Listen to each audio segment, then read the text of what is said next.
Imagine a machine so advanced that it seems to rewrite the rules of energy itself. A bus that drinks no fuel, burns no oil, inhales no electricity, yet moves. Today, you're about to witness something few people on Earth have seen with their own eyes. This isn't a rumor, not a tweet, not a blurry clip passed around online. This is a world-exclusive look inside a technology that many say should not exist, and others insist is being suppressed. The story begins with a man who has spent years fighting disbelief, Maxwell Chikumbutso. For years, whispers circulated online about an African inventor claiming he had built machines that defy physics scars, generators, and now an entire bus that runs on what he calls thin air. Critics dismissed him instantly. Engineers called it fantasy. Physicists said it was impossible. But one thing kept the legend alive: the fact that Maxwell never backed down. He insisted his invention worked. He insisted he had proof, and he insisted that one day the world would see it. That day, according to him, had arrived. When our team received the invitation to visit his workshop, the message was short and cryptic. If you want the truth, come see it. No coordinates, no details, just a request to meet at an industrial park far outside the city. What we found there didn't just raise questions. It challenged everything we thought we knew about energy. The bus was massive, painted in a faded industrial green, with cables running under its frame like veins. There was no fuel tank, no exhaust pipe, no battery compartment large enough to power something this size. Maxwell stood beside it, silent, almost daring us to ask the first question. We expected a demonstration, but what we got first was a story. Before he would show anything, Maxwell insisted we understand the battle he had faced for years. He spoke not like a scientist defending research, but like a man defending his life's purpose. He described being shut out of academic institutions because he lacked traditional engineering qualifications. He recalled investors who backed out after receiving warnings. He remembered tech-ex who refused to test his machines yet confidently labeled him a fraud. And yet the machines kept appearing. He built a generator that supposedly created more power than it consumed. A drone that never needed recharging, a car powered by radio frequencies, and now a passenger bus capable of running entirely without fossil fuel. Maxwell insisted these weren't miracles. They were engineering the world wasn't ready to accept. But the more he talked, the more one question grew louder. If he truly built all this, where was the proof? He noticed the doubt in our faces. He was used to it.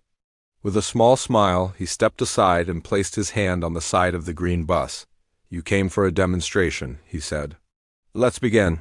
What we didn't know was that the demonstration would raise more questions than answers. The interior of the bus looked almost ordinary: rows of seats, handrails, a driver's cabin. But under the floor, behind a metal panel, lay the heart of Maxwell's invention, a compact box-shaped device wired into the drivetrain. He called it the MSED, Microsonic Energy Device. It didn't look like an engine. It didn't look like a battery. It looked more like rugged military hardware, sealed tight and humming with a faint vibration. Maxwell explained that the device converts radio frequencies from the environment into usable energy. How? He refused to say. He had given this explanation before, and engineers worldwide dismissed it immediately. RF energy simply isn't strong enough to move a vehicle, let alone a full-size passenger bus. Maxwell only nodded at that criticism. "They are measuring what they know," he said, "not what they don't." Before we could push further, he motioned for the driver to enter the cabin. There was no key, no ignition, just a panel with a single switch and a digital screen showing the system status. "Energy harvest active." The driver flipped the switch. The bus hummed. The vibration deepened. The digital readout shifted to ready, no smoke, no engine growl, no movement yet. Just a strange, cold quiet, the kind that feels like the moment before lightning strikes. What happened next was either the birth of a revolution or the world's most convincing illusion. The driver released the brakes. Slowly, almost hesitantly, the massive bus began to roll forward. No engine noise, no electrical whine, just movement. It picked up speed as it circled the yard, gliding smoothly along the concrete. Maxwell didn't look at the bus, he looked at us, watching our reaction closely, almost studying it. The bus completed one loop, then another, then another. We looked for hidden cables, we looked for battery packs. We looked for anything that could explain what we were seeing. If this was a trick, it was a remarkably elaborate one. The bus finally stopped beside us.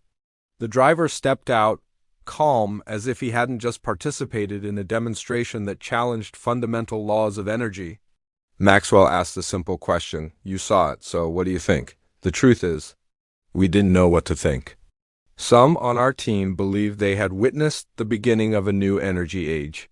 Others argued it could still be staged, perhaps a concealed battery, a modified system, or something we failed to detect. Maxwell didn't push us to believe. He only said, "You came for evidence, you have it. Whether you accept it is up to you," but he wasn't done. He had one more reveal, something he claimed would remove any doubt. That final reveal would turn the story from controversial to explosive. Maxwell walked us to a second chamber behind the workshop. This room was colder, quieter, filled with equipment that looked both futuristic and improvised. At the center stood a workstation displaying data graphs, power readings, and internal diagnostics of the MSED unit. He pointed to a live reading, energy output far exceeding input. If accurate, it broke one of the most fundamental rules of physics, conservation of energy. We asked for an explanation. He only said, "The formulas they teach do not describe everything that exists." It wasn't arrogance, it was conviction. Maxwell then revealed that several governments had approached him, some with offers, some with threats. He claimed his workshop had been raided before. He claimed he had been warned to stop. We cannot confirm any of those claims. But we can confirm this. The bus moved. And if everything in this room was real, then the world might be witnessing the first step toward an energy revolution, or the peak of a very convincing mystery. What we witnessed today left us with equal parts wonder and doubt. If Maxwell Chikumbutso's technology is real, humanity stands on the edge of a breakthrough that could reshape transportation, energy, and the future itself. If it isn't, then this is one of the most intriguing technological mysteries of our time. Either way, the story doesn't end here. There are more tests to run, more experts to consult, and more truths to uncover. And as always, we'll take you with us every step of the way.